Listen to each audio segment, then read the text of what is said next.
एकनाथ शिंदे ने यूं ही नहीं छोड़ा सीएम की कुर्सी का मोह। मुझे लगता है 3 ऐसी मजबूरियों के बारे में आगे हम इस वीडियो में बात करने वाले हैं जिसने एकनाथ शिंदे को बागी होने से रोक दिया। कुछ तो मजबूरियां रही होंगी, वरना एकनाथ शिंदे यूं ही नहीं छोड़ने वाले थे महाराष्ट्र के सीएम की कुर्सी का मोह। जिस तरह एकनाथ शिंदे ने सीएम पद के लिए अचानक सरेंडर किया, वह यूं ही नहीं है। उसके पीछे उनकी राजनीतिक मजबूरियां तो स्पष्ट दिखाई देती हैं। यह अच्छा है कि समय रहते ही उन्होंने अपना भविष्य देख लिया। नमस्कार, आप देख रहे हैं न्यूज कॉल 24। देश दुनिया की हर छोटी बड़ी खबर सीधे आपके स्क्रीन पर। न्यूज कॉल 24 के खास प्रोग्राम ओपिनियन भारत में आपका स्वागत है। बात समझनी है तो पूरी सुननी होगी। नई सोच और नए नजरिए को लेकर मैं हूं आपके साथ सुशील गिरीश। वीडियो में आखिरी तक बने रहिए। महाराष्ट्र में अगले मुख्यमंत्री को लेकर अब महायुति में रास्ता साफ है। शिवसेना नेता एकनाथ शिंदे ने गुरुवार को प्रेस कॉन्फ्रेंस करके साफ कह दिया कि उन्हें बीजेपी का सीएम मंजूर है। इस दौरान उन्होंने ऐलान किया कि मैं अपने आप को कभी मुख्यमंत्री नहीं समझता हूं, मैं हमेशा अपने आप को कॉमन मैन समझता हूं। शिंदे ने कहा कि मैंने प्रधानमंत्री नरेंद्र मोदी को फोन किया था। मैंने उनसे कहा कि हमारी तरफ से मुख्यमंत्री को लेकर कोई अड़चन नहीं आएगी, हमारा पूरा सहयोग रहेगा। पर सवाल ये उठता है कि 4 दिन से जो उठा पटक चल रही है, आखिरकार वो किस लिए था? कहीं न कहीं से शिंदे के मन में चल रहा था कि हो सकता है कि बीजेपी का मन जिस तरह पिछली बार बदल गया था जब वो शिवसेना को तोड़कर आए थे, वैसा ही कुछ इस बार भी हो जाए। पर इस बार परिस्थितियां बिल्कुल भिन्न थी। यह बात शिंदे को समझने में भले ही 4 दिन लगे, पर उन्होंने अपनी वाणी पर संयम पहले ही दिन से नहीं खोया था, क्योंकि उन्हें पता था कि इस बार बीजेपी रुकने वाली नहीं है। आइए समझते हैं कि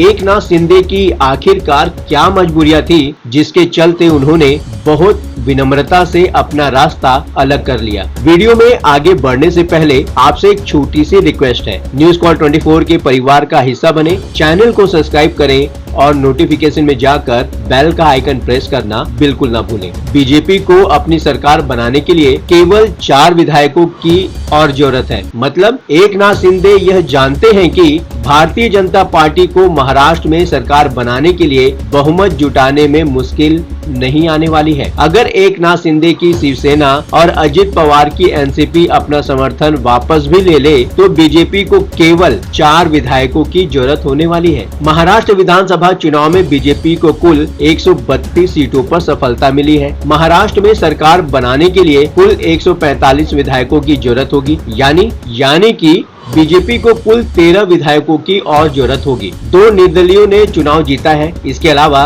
10 सीटें छोटी पार्टियों ने भी जीती हैं। समाजवादी पार्टी के 2 विधायक, सीपीआईएम के 1 विधायक को छोड़ दें तो इनमें से 7 विधायकों का समर्थन भारतीय जनता पार्टी आसानी से जुटा लेगी। इस तरह भारतीय जनता पार्टी को सरकार बनाने के लिए केवल 4 विधायकों की ही जरूरत होगी। जो लोग महाराष्ट्र की राजनीति को जानते हैं, उन्हें पता है कि 4 विधायक जुटाना कोई कठिन काम नहीं है। हो सकता है कि समाजवादी पार्टी और सीपीआई के विधायक भी बीजेपी की सरकार को सपोर्ट कर दें। यही कारण है कि सीएम पद के लिए एकनाथ शिंदे बहुत मोलभाव करने की हैसियत में नहीं थे, इसलिए उन्होंने शांति का रास्ता अख्तियार किया। दूसरी बात, शिवसेना के टूटने का भी डर था। महाराष्ट्र की राजनीति में जिस तरह से घटनाएं पिछले 5 सालों में देखने को मिली हैं, उसे देखकर बीजेपी को छोड़कर कोई भी नेता अपनी पार्टी के विधायकों को लेकर आश्वस्त नहीं रहता है। सबको पता है कि यहाँ की राजनीति में कुछ भी असंभव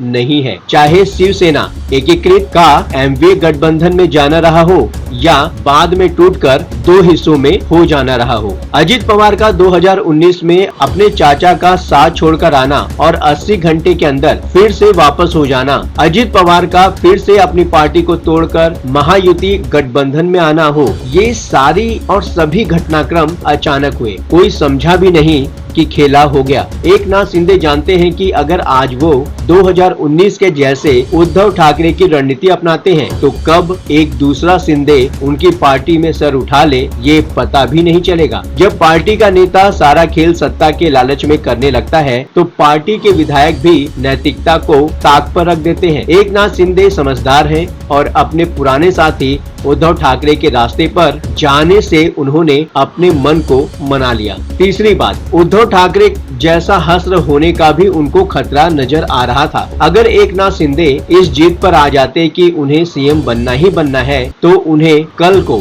अपनी विचारधारा के उलट कांग्रेस और एमवीए के साथ जाना मजबूरी हो जाता। वो अच्छी तरह से देख रहे हैं कि विचारधारा से समझौता करने का हस्र उद्धव ठाकरे के साथ क्या हुआ है। न पार्टी रही और न ही जनता में उनकी पहचान। बाला साहेब ठाकरे का खून होने के बावजूद विचारधारा के चलते आज जनता ने उन्हें नकार दिया। कितनी बड़ी बात है। शायद यही सब सोचकर एकनाथ शिंदे ने बगावत करने की बजाय समझौता करना ही बेहतर समझा होगा। न्यूज कॉल 24 आपको हर खबर के पीछे के असली मायने क्या है या फिर क्या हो सकते हैं बताने का प्रयास करता है। आप भी अपने विचार को कमेंट के माध्यम से देश और समाज के समक्ष रख सकते हैं। ये प्लेटफॉर्म है जनता का, आपका, आपकी आवाज उठाने का। अब आपकी बात नहीं रहेगी अनसुनी। आपकी सलाह, आपके विचार हमारे लिए मायने रखते हैं। खुलकर अपनी बातें रखें। आज के लिए बस इतना ही। लगातार खबरों के लिए बने रहिए न्यूज कॉल 24 के साथ।